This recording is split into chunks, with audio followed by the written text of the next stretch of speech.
शाजिया जी के पास। शाजिया जी, मैं यहां पर कोई क्रेडिट किसे देने नहीं बैठी हूं, लेकिन सवाल जरूर पूछने के लिए बैठी हूं और इसीलिए पूछ रही हूं कि आज ये पेपर लीक हुआ, गारंटी कैसे आप लोग देंगे कि 6 महीने बाद ढंग से परीक्षा होगी और बच्चे परीक्षा दे पाएंगे? योगी आदित्यनाथ ने कहा कड़ा एक्शन लेंगे हम, वो होगा? जी नमस्कार, आदाब। सबसे पहले तो मैं ये कहूंगी आपसे कि किसी भी राज्य में कोई भी अप्रिय घटना होती है, कोई भी जुर्म होता है, कोई भी गलत चीज होती है, तो आप किस तरह से जांच करते हैं और पता लगाते हैं कि वहाँ का प्रशासन जो है उसको अंजाम देगा और उसको सही जगह तक ले जाएगा जहाँ पे न्याय हो सकेगा उन लोगों के साथ जिनके साथ नाइंसाफी हुई है। और मुझे लगता है अगर आप सिर्फ इस बिंदु को देखेंगे तो आप पाएंगे कि योगी सरकार ने फौरन बोर्ड परीक्षा हो और बाकी परीक्षा हो, ना सिर्फ उनको खत्म किया बल्कि फिर से परीक्षा देने की बात कही, बल्कि ढेर सारे चाहे वो नोडल ऑफिसर्स हो या फिर उनको बताने के लिए इंटरनल इंक्वायरी हो या फिर एक्सटर्नल इंक्वायरी हो या फिर इसको लेकर सीसीटीवी की निगरानी में सारा काम होगा, या किस तरह से जितने भी जगहों के जो नोडल ऑफिसर्स हैं डिटेल रिपोर्ट देंगे कि कहां से कहां इस पूरे के मामले के कहां से कहां तार जुड़े थे। तो आप देखते हैं कि कहीं पे भी कोई बात होती है उसको किस तरह से रिस्पॉन्ड करती है वहां की स्टेट सरकार, उससे आका जा सकता है कि वहां का जो संगठन है, वहां का शासन है, प्रशासन है, कैसे चल रहा है। अब आप देखिए, अब 26 से ज्यादा ऐसे पेपर लीक हुए हैं गहलोत सरकार में, राजस्थान में। मैं स्टेट टू स्टेट जा रही हूँ, यहाँ पे जो हुआ है बिल्कुल गलत हुआ है, लेकिन लोगों को इस बात का यकीन है कि योगी जी जो है किसी भी तरह से ना सिर्फ अंकुश लगाएंगे लेकिन पूरी तरह से किसी भी मुजरिम को जाने नहीं देंगे। सख्त से सख्त इसको लेकर सुनवाई होगी और जेल यात्रा होगी उन लोगों की। अब आपने संदेश खाली की बात बताइए, वहां पे औरतें हैं, गिड़गिड़ा रही हैं, रो रही हैं, मेन है वहां पे पुरुष हैं जो इनको पीटा जा रहा है, लैंड छीना जा रहा है, खेती की जमीन छीनी जा रही है, बदसलूकी की जा रही है, झड़पें हो रही हैं, बलात्कार के बहुत सारे मामले हैं, छेड़छाड़ हो रही है, इतनी यातनाएं वो सह रही हैं। लेकिन वहां की एकमात्र हमारे देश की जो मुख्यमंत्री है, महिला मुख्यमंत्री है, खामोश है। वहां पे एक गुंडे को बचाया जा रहा है। मैंने ये सवाल इसलिए उठाया था, सोचिए कितना अंतर। शाजिया जी, मैं देखिए जो परीक्षा रद्द हुई, मुझे सवाल है, मैंने भी उठाया सवाल। मैं दो मुख्यमंत्रियों को आमने सामने रखकर देख रही हूं, अपराधी हर जगह, और इसलिए इम्पोर्टेंट है क्योंकि पिछले कई दिनों तक हमने तो संदेश खाली की खबर दिखाई है, वहां पर वरुण पुरोहित जी आप लोग चुप रहते हैं। जिस एकजुटता की बात भाटी जी ने कही, जी कहां पे कुशासन है, जिस एकजुटता की बात भाटी जी ने कही कि विपक्ष ने एकजुट होकर आवाज उठाई, राहुल जी भी ट्वीट कर रहे थे, अखिलेश जी बयान दे रहे थे, बहुत अच्छी बात है, ये प्रेशर बनना चाहिए सरकारों पर। बच्चों के भविष्य का सवाल है, लेकिन वहां भी तो महिलाओं के भविष्य का सवाल है, वहां पर वो एकजुटता क्यों नहीं नजर आती है?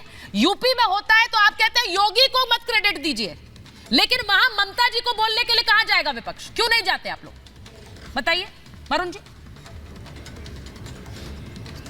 सुचारिता जी, पहले तो बात कर लेते हैं युवाओं की, बेरोजगारों की, फिर महिलाओं वाली बात कर लेते हैं। आपने दो पक्ष दिए। 2014 से 2022 तक 22 करोड़ युवाओं ने सरकारी नौकरी के लिए आवेदन किया और 7 लाख जो है 7.2 लाख 7.22 लोगों को नौकरी मिली, बच्चों को। बाकी करोड़ों युवा क्या करेंगे? और अभी जो आप कह रहे हो क्रेडिट, बिल्कुल क्रेडिट देते हैं पेपर लीक का। जो भी सरकार होती है, आप अशोक गहलोत का नाम भी लेती थी, बीजेपी चीखती चिल्लाती थी, हुई इनक्राय करती थी। आज आप अगर विपक्ष बात कर रहा है तो क्यों नहीं कर सकता भाई योगी आदित्यनाथ पे? और कितने साल हो गए आगे योगी आदित्यनाथ जी को, सरकार को, यूपी के अंदर? अगर उनका ही डर था, उनका खौफ था, जैसा दिन भर बताया जाता है, बुलडोजर बाबा, ये बाबा, वो बाबा, एक महिला का अमेठी में घर गिरा दिया जाता है और कन्नौज में सुसाइड कर लेता है बच्चा, फिर बुलडोजर बाबा क्या करता है? कल ही नोएडा में एक युवा की मार पिटाई हो रही है उसमें नॉलेज पार्क में। क्या कोई खौफ दिख रहा है क्या आपको बुलडोजर बाबा का? कहीं नहीं दिख रहा। इसलिए शायद पैन इंडिया बात करे, बीजेपी क्रिटिसाइज अगर विपक्ष की सरकारों करती है तो कांग्रेस और विपक्ष को भी यूपी सरकार के जो भी बीजेपी सरकार है उनको क्रिटिसाइज करने का हक है। वरुण जी, मैंने वहां पर अभ्यर्थियों की आवाज सुनाई, सुनिए। सब चुनाव लड़ने में व्यस्त हैं। वरुण जी, मैंने वहां अभ्यर्थियों की आवाज सुनाई है। किसी भी खबर में सरकार को घेरना या फिर सरकार से सवाल करना जनता द्वारा ही शुरू होता है, और वहां पर जो अभ्यर्थी परीक्षा को लेकर सवाल उठा रहे थे, वो आज बुलडोजर बाबा खुद कह रहे हैं। ये वही की मैंने इसीलिए बयान सुनवाया था। मैं इसलिए कह रही हूं क्योंकि ये एक्शन जरूरी था, और अगर ये नहीं लिया जाता तो योगी आदित्यनाथ की सरकार और खुद बाबा को सवाल का जवाब देना पड़ता। उनसे ही सवाल होते कि पेपर लीक कैसे हो गया। एक्शन हुआ है, वहां एक्शन नहीं हुआ है। सवाल मैं ये कह रही हूं, 6 दिन के अंदर ये भी कह दिया कि परीक्षा रद्द हो गई है, ये भी कहा कि अब 6 महीने के अंदर परीक्षा होगी, ये भी कहा है। ममता जी, ये जरूरी नहीं था बोलना क्या? और ये इसलिए इंपॉर्टेंट था क्योंकि जैसे भू माफियाओं पर एक्शन हुआ है, अब नकल माफिया पर एक्शन लेकर दिखाइए हमें, हम तो मांग कर रहे हैं। जी सुचरिता जी धन्यवाद। एक बड़ा फेमस फिल्मी डायलॉग है, उसको मैंने थोड़ा ट्वीक किया है कि जली को सपा कहते हैं, बुझी को कांग्रेस कहते हैं, और जो बीमारू प्रदेश से उत्तर प्रदेश को भारतवर्ष की दूसरी बड़ी अर्थव्यवस्था बना दे, उसको मुख्यमंत्री योगी आदित्यनाथ कहते हैं। ये है योगी आदित्यनाथ जी की सच्चाई। कोई भी माफियागिरी वहां पर चलेगी ना, वो बंद होकर के रहेगी। आज जो ऐतिहासिक फैसला योगी आदित्यनाथ जी ने लिया है, वो कोई और मुख्यमंत्री ले ही नहीं सकते थे। वो वही मुख्यमंत्री ले सकते हैं जो पूरे उत्तर प्रदेश को अपना परिवार समझते हैं, हर युवा को अपने परिवार का सदस्य समझते हैं। और यहाँ पर बड़ी बड़ी बातें की जा रही हैं। आपने संदेश खाली की बात करी। मैं इंडिया अलायंस के एक बहुत बड़ी नेत्री हैं स्वाति मालीवाल, उनके ट्वीट्स दिखाना चाहती हूं, अगर कोई जूम कर सके। ये आज का उनका ट्वीट है, मैडम स्वाति मालीवाल का, कब रुकेंगे पेपर लीक, उसके ऊपर स्वाति मालीवाल ट्वीट कर रही है। लेकिन इनका आप एक्स हैंडल जाकर के खोजिए, कहीं भी आपको एक भी संदेश खाली की महिलाओं के लिए ट्वीट नहीं दिखेगा। दूसरा ट्वीट स्वाति मालीवाल ने जो 23 साल की एक बच्ची जिसको यूएस में मारा गया था, उसके ऊपर भी ट्वीट किया है।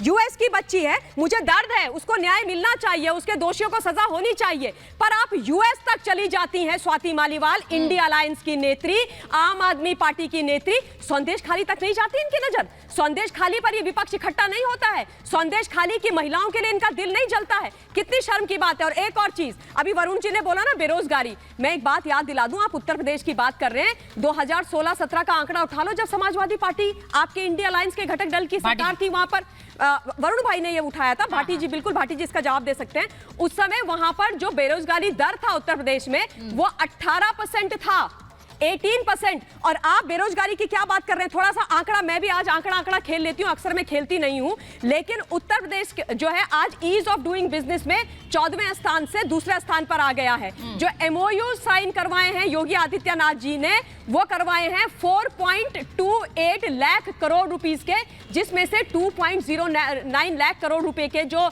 प्रोजेक्ट है, या तो वो इंप्लीमेंट हो गए हैं या इंप्लीमेंटेशन की वेरियस स्टेजेस के अंदर है। जो निर्यात है वो 2 लाख करोड़ पे चला गया है। 96 लाख एमएसएमई की यूनिट्स खुल गई हैं। इससे क्या पता चलता है? इससे ये पता चलता है कि उत्तर प्रदेश के अंदर जो रोजगार का जो सिस्टम है वो बहुत अच्छा है।